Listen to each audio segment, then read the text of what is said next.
नमस्कार किसान भाइयों, मेरा नाम आकाश कुमार और आप देख रहे हैं यूट्यूब चैनल इंडियन फार्मर। एक चैनल पर आप सभी किसान भाइयों और किसान योद्धाओं का स्वागत है। आज हम लोग बात करेंगे, पिछली वीडियो में हम लोगों ने गेहूं के बारे में अच्छी से जानकारी ली, जिसका प्रयोग करे होंगे आप किसान भाइयों को फ़ायदा भी हुआ होगा। आज हम लोग जानेंगे कि आलू में किस समय खाद देना चाहिए और किस समय पहली सिंचाई देना चाहिए, सिंचाई के बाद देना चाहिए खाद या दवाई। इन्हीं सब टॉपिकों पर धीरे धीरे चल के हम लोग बात करेंगे। किसान भाई का एक कमेंट आया था कि भैया आलू में पाले की समस्या है, कोहरे ज़्यादा पड़ रहे हैं और खर्रा लगने की समस्या ज़्यादा बढ़ती चली जा रही है, जिसके कारण हम लोग कौन सी दवाई का इस्तेमाल करें। एक एक टॉपिकों पर बात करूंगा। सबसे पहले मैं बेसल डोज से फर्टिलाइज़र से शुरुआत करूंगा। किस समय जब आप सोइंग करेंगे तो उस समय आप कौन सी फर्टिलाइज़र का यूज किए थे या नहीं किए थे।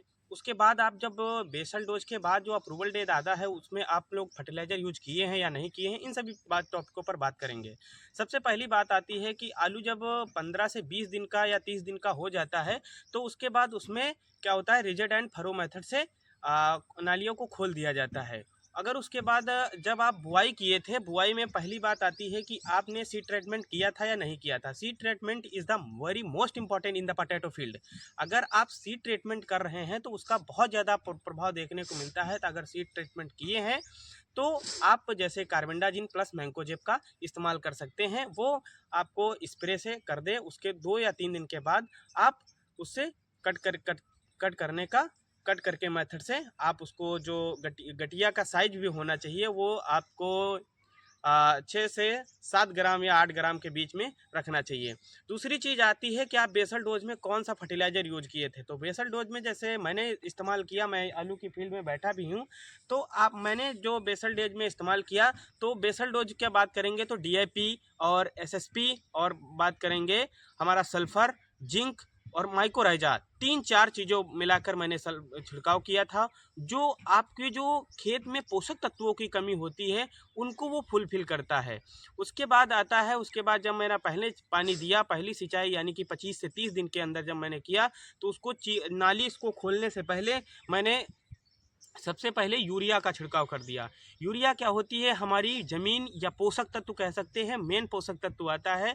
जो भी प्लांट हरा भरा दिख रहा है या हरा भरा होना चाहता है तो उसमें क्या करते हैं कि नाइट्रोजन का छिड़काव very is the most important nitrogen होता है। नाइट्रोजन पोषक तत्व में एक सबसे माइक्रो कह सकते हैं, सबसे एक इनिशियल स्टेज कह सकते हैं, सबसे बेस्ट पोषक तत्व कहते हैं, वो होता है हमारा नाइट्रोजन। अगर बात करें तो आप इसमें, जब मैं 25 से 30 दिन के बाद एक पहली सिंचाई करने के बाद उसमें एक पहले डोज में ही आप उसमें उसको इंसेक्टिसाइड कह सकते हैं या पहला छिड़काव कौन सी दवा का करें, यही मेरे पास कमेंट आया था। कमेंट में मैं बताना चाहूँगा कि सबसे पहली जो दवा का इस्तेमाल करें, मैं जैसे इस्तेमाल करूँगा तो मेरे साथ आप देख सकते हैं, ये मैं दिखाना चाहूँगा, ये UPL कंपनी का है। कार्बेंडाजिम 12% है और मैंकोजेब 63% वेटेबल है, WP है, वेटेबल पाउडर है। इससे क्या हो सकता है, इसमें क्या सकते हैं, इसमें फंगीसाइड यानी कि जो खर्रा या पाले की समस्या से लड़ने के लिए ये इस्तेमाल किया जा सकता है। उसके बाद मैं बताता हूँ कि एक इसमें इंसेक्टिसाइड आता है। कभी कभी देखा होगा कि मकड़ी या जाला की जैसे या रस चूसक वगैरह या काटने वाले कीड़ा लग जाते हैं, तो उसमें मैंने इमीडिएटर का मैंने इमीडा क्लोरोपिन 70% SL का इस्तेमाल किया है, जिससे आपके भी जो फसल में कीट लग जाते हैं या रस चूसक लग जाएंगे इसमें, तो इसके लिए ये इस्तेमाल कर सकते हैं, आप देख सकते हैं इसमें।